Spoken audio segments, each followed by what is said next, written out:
네, 안녕하세요. 도승지입니다. 오늘 제가 준비한 내용은 최근 이슈가 되고 있는 이승훈 선수의 그 탱크 논란과 거기에 따른 분석 및 정리를 해 보았습니다. 우선 기어부터 보시겠습니다. 서울신문에서 단독 보도로 이승훈 선수가 탱크 역할에 자기 아들이죠. 아들 선수가 희생됐다는 주장을 했습니다. 그래서 어, 일부 선수들 그리고 국가대표 선수들이 페이스메이커 전략 즉 앞에서 페이스메이킹을 해서 희생을 하고 이승훈 선수를 밀어줬다 그런 주장을 했는데요. 그럼으로 인해서 누리꾼들은 이 그 페이스메이커 전략이 타당하냐 아니냐 문제를 놓고 굉장히 논란에 이르고 있습니다. 그렇다면 일단 페이스메이커 전략을 얘기하기 전에 국가대표를 바라보는 국민의 관점과 개인의 관점에 대해서 먼저 보겠습니다. 우리 국민들이 국가 대항전을 보는 이유는 대한민국을 응원하기 위해서죠. 그래서 대한민국 국가대표를 응원하기 위해서입니다. 그리고 그 대표 선수가 대한민국 국적으로 태극마크를 달고 출전하기 때문에 일종의 애국심이 되게 고취되면서 응원을 하게 되죠. 그래서 우리 국민들은 이 대한민국을 응원하게 되는 것입니다. 이 대한민국을 응원하기 때문에 당연히 국가대표 선수들을 알게 되고 또 따라서 팬이 되기도 하는 거죠. 근데 선수의 입장에서 보면은 당연히 국가를 대표한다는 자부심은 있지만 개인의 영예도 생각을 안 할 수가 없거든요. 왜냐하면 메달을 따면 실질적으로 군 면제가 되고 그다음에 연금과 같은 실질적인 보상도 있고 또한 이제 명예로서 메달리스트로서 또 명예가 있고 그 방송 출연도 할 수 있고 여러 가지 기회가 있을 수가 있습니다. 그래서 당연히 이런 것도 생각을 할 수밖에 없죠. 근데 문제는 뭐냐? 이런 국가적인 입장, 국민이 그 대한민국을 응원하는 입장과 개인의 입장에서 상충되는 경우가 발생을 해버렸단 말이에요. 그게 바로 이번 페이스메이커 전략 문제가 되겠습니다. 메달리스트를 만들기 위한 페이스메이커, 즉 같은 국가 선수가 앞서 달리면서 다른 국가 선수의 체력을 소모하고 홈에서 체력을 아낀 선수가 막판 스퍼트를 하는 전략인데요. 스피드 스케이팅, 쇼트 트랙, 사이클 등 단체 레이스 종목은 페이스메이커 전략이 필요로 합니다. 왜냐하면 그렇게 했을 경우 굉장히 유리한 그 전략으로 이용해 먹을 수가 있는 거죠. 근데 이런 문제 때문에 메달리스트를 만들기 위해서, 즉 국가의 입장으로 생각을 해본다면 메달리스트가 반드시 필요하기 때문에 한 사람을 희생시킬 수밖에 없다는 입장이에요. 하지만 선수 입장에서 보면 페이스메이커 전략은 개인에게 아무런 이득이 없어요. 페이스메이커를 해가지고 지쳐서 나가 떨어지면 메달도 없고 아무것도 없다는 거죠. 그래서 페이스메이커를 응원하는 누리꾼들은 대한민국의 메달을 위해서 한 선수가 희생할 수밖에 없다면 희생을 해야 한다. 그런 입장이고요. 반면에 페이스메이커 전략을 반대하는 누리꾼들은 메달리스트만 기억하는 더러운 세상에서 왜 특정 한 선수가 페이스메이커를 해야 되냐, 그런 문제로 접근하게 돼버린 것이죠. 그럼 여기서 잠깐 다른 종목이었던 최민정, 심석희 선수의 전략을 알아보도록 하겠습니다. 최민정, 심석희 선수 같은 경우는 선의의 경쟁 전략을 했어요. 그러니까 두 선수가 한 선수가 페이스메이킹에서 끌고 지 선수가 이제 치고 나가는 전략이 아니라 두 선수 모두 뒤에 달려가다가 앞에 있는 선수를 치고 나가면서 이제 메달을 둘 다 노리는 그런 전략을 했었죠. 이러한 선의의 경쟁 전략을 할 수 있었던 배경은 두 선수 모두 굉장히 뛰어난 기량을 가진 선수라는 거예요. 금운을 기대해 볼 만하다라고 얘기할 정도로 이제 좋은 기량을 가진 선수였죠. 그렇기 때문에 선의의 경쟁을 통해서 메달을 나눠 갖자는 전략을 짜게 되는 겁니다. 하지만 결과적으로 좋지 않은 결과를 가져오게 됐죠. 어쨌거나 이 전략이 좋다 나쁘다가 없다는 거예요. 그러니까 선의 경쟁을 해서 금운을 딸 수도 있었지만 결과적으로 둘 다 못 따는 그런 결과도 나올 수가 있었다는 거죠. 그럼 다시 돌아가서 그럼 페이스메이커 전략은 어떠냐? 이승원, 정재현 선수는 이 페이스메이커 전략을 선택을 했어요. 선택을 했고 이러한 배경에는 당연히 이승훈 선수가 더 뛰어난 기량을 갖고 있기 때문이에요.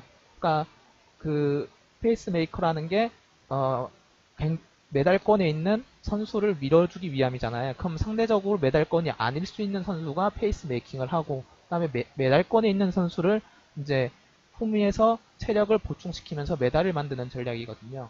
그렇기 때문에 이 페이스메이커 전략의 조건으로서 페이스메이커를 할 수 있는 정도의 체력이 있는 선수, 그런 정재영 같은 선수가 필요하고, 또 두 번째로 페이스메이커 선수를 뒤에 따라가면서 막판 스퍼트를 할 수 있는 선수, 바로 이승훈 선수죠. 그런 선수가 필요하다는 거예요. 정재현 선수 같은 경우는 이번에는 해당이 안 되지만 1번에는 해당됐기 때문에 아마 페이스메이킹을 시킨 것 같아요. 그러니까 만약에 그 선수를 뒤를 따라가면서 막판 스퍼트를 할 수 있는 능력을 정재현 선수도 갖췄다면 아마 전략이 바뀌었을 수도 있어요. 하지만 정재현 선수는 1번에 해당됐기 때문에 아마 이런 전략을 택한 게 아닌가 생각합니다. 또 하나 이제 정재현 선수가 페이스메이킹을 할 수 있는 이유는 무병정황상 그런 게 있었다는 거예요. 사실상 팀추월에서 정재현 선수의 은메달을 목에 걸어둔 거는 이승훈 선수의 능력이었어요. 이거는 정재현 선수 인터뷰뿐만 아니라 다른 선수, 그 다음에 코칭 스태프 여러 사람들의 그 의견이죠. 그러니까 팀추월에서 이승훈 선수가 계속 끌고 가줬기 때문에 정재현 선수가 은메달을 땄고, 그로 인해서 실질적으로 정재현 선수는 주민등록증이 나오기 전에 군면제를 받았고, 그리고 연금도 탈 수 있는 자격을 얻었습니다. 게다가 정재현 선수 나이는 이제 만 16세예요. 아직 6월 생일이 지나지 않아서 16세입니다. 만으로. 그러니까 이 나이대로 보면 그 다른 종목에서도 안현수라든지 진선유라든지 심석희, 최민정 같은 선수들을 보면 어렸을 때 두각을 나타냈던 선수들은 나중에도 두각을 나타내는 경우가 되게 많았어요. 빙상 종목에서. 그렇기 때문에 2022년 베이징 올림픽이라든지 그 뒤에 올림픽까지도 무궁무진한 가능성이 있어요. 그래서 이번 올림픽만 바라보는 게 아니라 다음 올림픽도 바라볼 수 있는 선수이기 때문에 정재원 선수도 아마 이 페이스 메이킹 전략에 그 동일했을 가능성이 굉장히 높다는 거죠. 그리고 또 하나 말씀드리고 싶은 건 페이스 메이커 전략이 만능이 아니라는 점이에요. 그거를 말씀드리기 위해서 남자 매스 스타트 결승 장면을 제가 분석한 내용을 먼저 말씀드리겠습니다. 보시면 8바퀴 남았죠. 오른쪽 하단에 8바퀴가 남았고, 정재현이 페이스메이커를 이때부터 시작을 합니다. 근데 주목하실 건 뒤에 있는 하얀색 그 상의에 그 노란색 소매를 가진 입은 벨기에의 바트 스윙스 선수가 이 정재현 선수의 페이스메이커를 추격한다는 거죠. 그리고 이제 3바퀴 남은 순간 오른쪽 하단에 보시면 3바퀴가 남아있죠. 그리고 앞서서 크라머 선수가 페이스메이커를 흔들기 위해 앞으로 나옵니다. 그리고 그거를 따라가지 않고 정재현 선수 뒤를 따라가는 걸 보실 수가 있죠. 바트 스윙스 선수가요. 그리고 이제 정재현 선수가 한 바퀴를 더 끌고 나서 이제 2바퀴 남긴 시점에 페이스메이킹을 끝냅니다. 페이스메이킹을 끝내고 이 과정에서 앞선 바트 스윙스 선수는 정재현 선수의 페이스메이킹을 따라갔고, 정재현 선수의 페이스메이킹이 끝나자마자 스퍼트를 하기 시작합니다. 실제로 한 바퀴 남은 상황에서 크라머 선수의 페이스메이킹이 끝나고 바트 스윙스 선수가 지치지 않고 앞으로 치고 나가는 모습을 보실 수가 있죠. 그래서 결국 이제 이승훈의 마팡 스퍼트로 이승훈 선수가 역전 금메달을 하는데, 두 번째 보시면 바트 스윙스 선수도 결국 은메달을 차지했다는 점이에요.